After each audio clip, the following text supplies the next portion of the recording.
In their state championship game, looking to end a two-game skid against the Rustlers. Opening kickoff, and Andrew Grindy would take this all the way into Bison territory. The Rustlers had great field position to start, but were forced to kick a field goal. They led 3-0, but then the offense got moving. Next series, Jace McLean out of the gun, fakes the handoff to Carl Tucker, and McLean will wait until Tucker has the DB beat, and a beautiful pass from McLean for the touchdown. Rustlers now up 10-0. And they were nowhere near finished yet. Early second quarter, Grindy will get the handoff and a nasty stiff arm. The sophomore to pay dirt. Rustlers now up 17-0.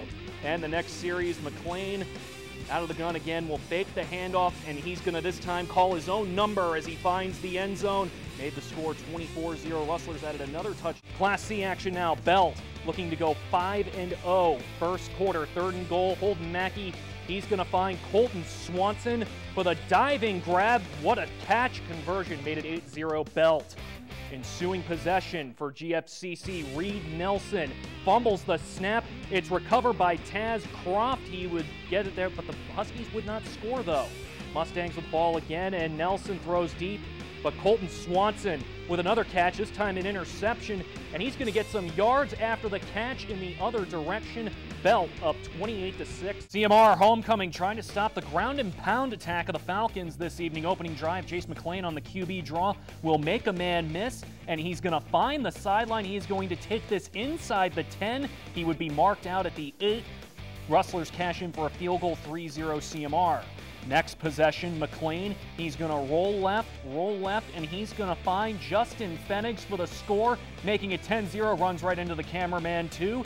Now 10-7, and the Rustlers on defense. Gus Schaff will try to find Tyler Trelope, but he's hit hard by Tyler Pfennigs. Skyview forced to punt. Next series for the Falcons, though, and Schaff on 3rd down and long drops back, and he's going to throw deep and finds Jace Holman for the long play to the 11-yard line. But CMR with a defensive stand would force a field goal attempt, and Reese Quaid's kick is blocked by Alex Thomas. 10-7 at half, CMR wins 25-24. Great Falls taking a trip to Skyview to play the Falcons. Oh, God, they wanted to become 2-1. Great Falls having trouble moving the ball as Jordan Wilkins gets sacked by Justin Keeling. Bison with 1 first down in the entire first half. Alex Pacici would run wild for the Falcons, 2-yard TD run, and he was just getting started along with the rest of the Falcons' run game. They'll go to Riley Barta. He's going to cut outside for the 15-yard score. No point, the extra point no good, 13-0 Skyview. And now back to Pacici, bullying it in from 5 yards out, touchdown. Put up 20-0. Falcons now again, and Pacici just once again cannot be brought down. Great Falls had a nightmare tackling him. That would set up another touchdown. 3rd one of the half for Pacici. Skyview would win this 34-6. At 3-2 Belgrade and Haver. First drive, quarterback Dane Warp passing. Ball gets deflected, and a great diving play from Braden Conkle for the interception. More from him later as Blue Ponies get it back. Warp to Parker Felius, who then heaves it to Thomas Gruber to the 5-yard line. That would set up 2 plays later. Logan Pleninger for the score. Easy 7-0 Blue Ponies, but the Panthers answer. Braden Conkle, he's going to keep it himself, and he is going to take this the distance. Look at him go, 75 yards, reservations for 6, 7-7. Belgrade wins this 37-7. Thanks, Choteau. Bulldogs thinking playoffs on senior night, looking for the 2 seed. First play for Choteau, and Jake French takes the handoff, goes up the middle, and nearly 71 yards untouched. Reservations for 6. 8-0 Bulldogs early. Ensuing Cut Bank drive, Cut Bank punting, or not, it's a fake. Tanner Cohen will find Michael Kraft for the long completion on 4th and 9. Drive stays alive. Later on, though, 4th and 1, and Joey Karcher will get the handoff and is upended by J.J. Wordle. Drive ends deep in Choteau territory. Midway through the second now, the Wolves threatening again, but Jess Ray sacked by Jake French. Getting it done on both sides of the ball. Choteau rolls 42-0. Would walk out for Dakota Kimbrough before the game.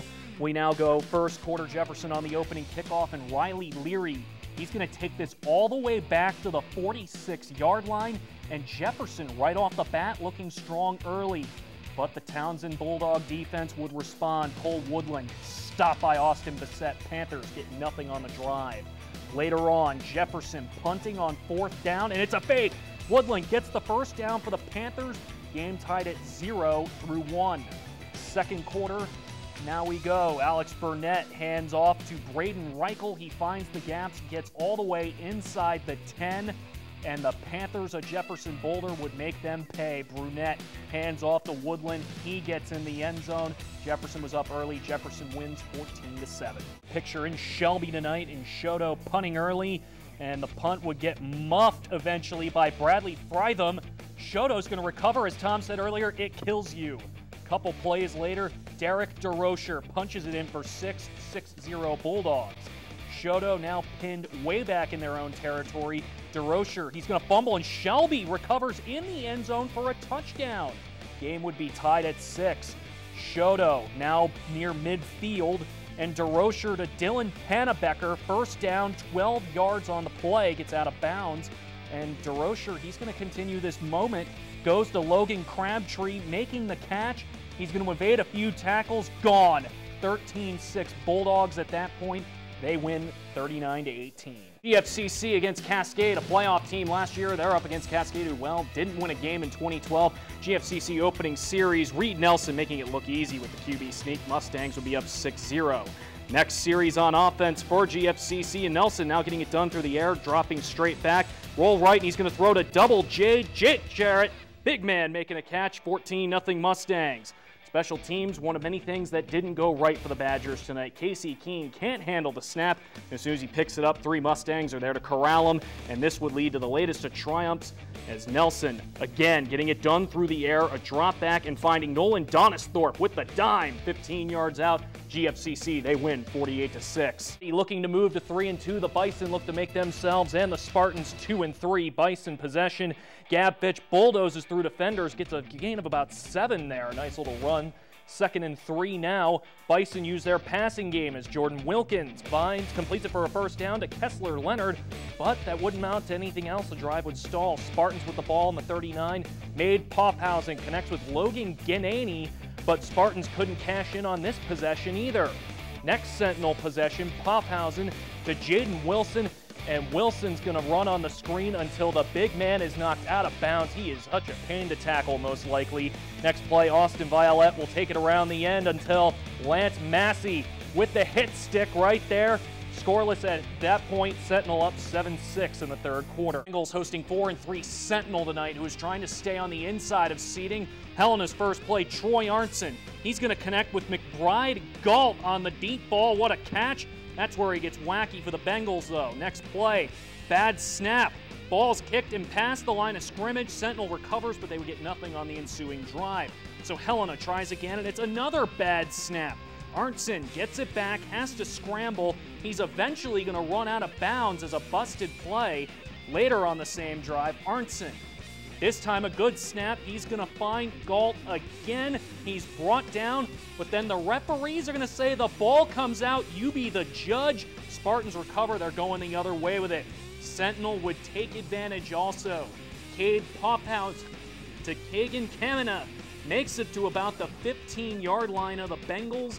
That would end up leading to this play right here, 3rd and goal.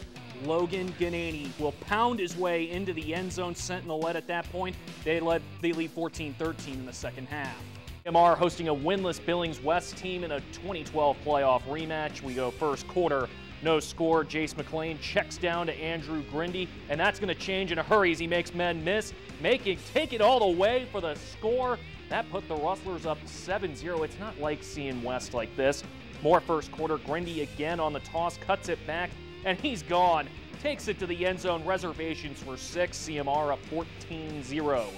Late first quarter, McLean dumping it off to Grindy, and Grindy, he's going to take this all the way down to the 1-yard line. Just misses getting in.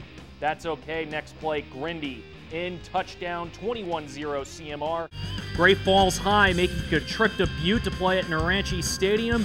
First quarter, Butte High, Dalton Cook takes it in from the 10, 7-0 Butte, just too big for everybody. Great Falls now, running back Brad Humphreys getting the handoff, and he's going to break multiple tackles, and he's eventually going to find the end zone. A spectacular run.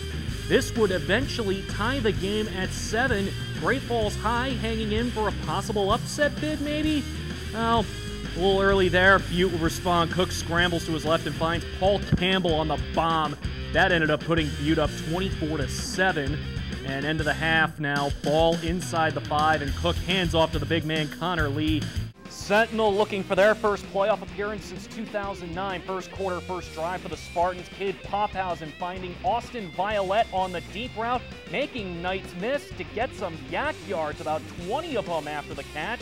That would set up a Spartan TD. They're up 8-0. Hellgate responding when quarterback Andy Nemec keeps himself, breaks a few tackles, and he's going to power his way into the end zone.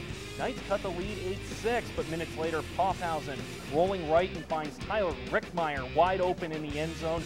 Lead would be extended, and then second quarter, more Sentinel. Big Jaden Wilson running up the middle, and he's probably not fun to tackle. I don't blame them for not trying. Spartans lead 22-6. They go on to win 74-6. They get 5-0 against a very tough Skyview team, and Helena would strike first as 4th and goal. Nick Amistoy, the 1-yard carry, Bengals up 6-0.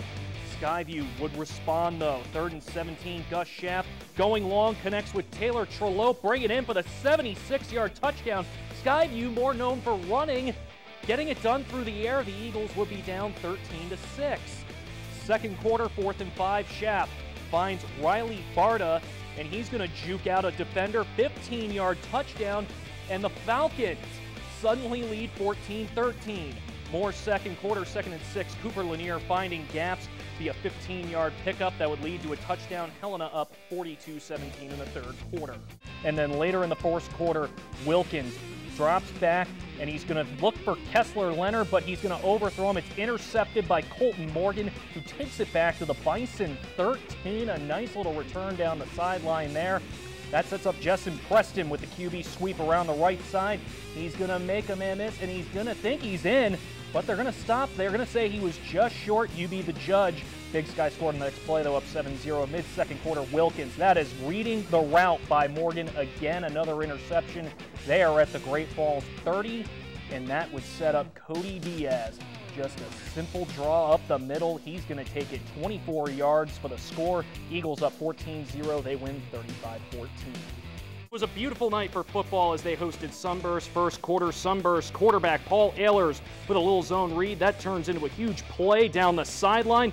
He'd get pushed out at the 1, and 2 plays later, Ehlers punch it in for 6. Sunburst up early 6-0. That would pretty much be it for them, as check out the shakes by Colton Hogros. He'd take that all the way to the house. Game tied at 6. Then Hunter Croft, they call him Taz. He's going to recover the fumble, give Belt good field position on the next play. They reward the young fella who plows his way into the end zone. Belt rolling 91-18 in this one. Oh my. On the return and at the 20, the Autumn Wind is a pirate, causing a fumble picked up by Greg Jennings. He's going to take this the distance for the touchdown. They're up 7-0. Call stood after review. Then it became the DeMarco Murray show. He will take the handoff left side, makes a move, touchdown Cowboys, game tied at 7. Shortly before the half now, 2-minute drive, a good one by Romo. More Murray as he takes the handoff up the gut for a touchdown. Oakland up 21-14 at halftime. Now early fourth, and Murray will get the hat trick. Right tackle, touchdown Dallas. Dallas wins 31-24.